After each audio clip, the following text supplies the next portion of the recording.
Because of Christ. And let's face it, only Christ could bring a group like this of guys together in one place, right? I mean, with the camaraderie that's here, the spirit that's here. Now, how do we do this? Well, we put on the helmet that leads us to salvation.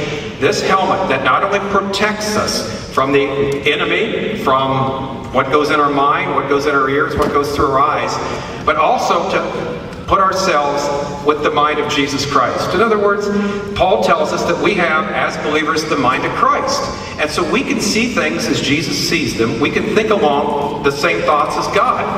If we do this, then we're going to gain victory. And that's the bottom line. As we've been hearing over and over again, the goal is to stand. And in the ancient games when they would fight, the victor was the one who always stood. He would basically stand on the neck of the vanquished. And that's what Paul's given the analogy there to the Ephesians.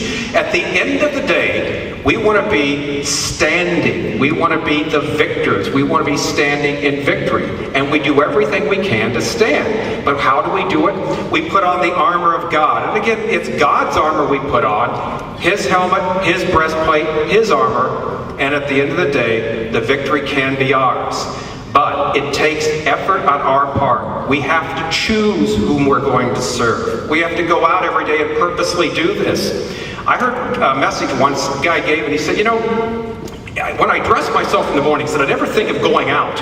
As busy as I am, as late as I sleep, I never think of going out without putting my clothes on. No matter how late I am, I've got to put my clothes on before going out the door.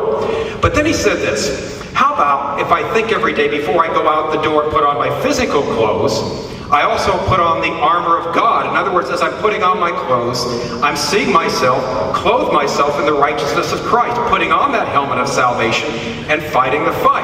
Now, I like that idea. So when we go out and fight the battle each day, as we're dressing in the morning to go out and do what we need to do, let's not only put on the clothes that we wear, let's put on the physical armor of God too. It's God's armor that He's allowing us. And when we put on this helmet on our head, that's not only protecting our head, but having us see things as Jesus Christ sees them, then we are going to win in the end. But guys, it's something we have to do every single day. It's not something we do once and that's it.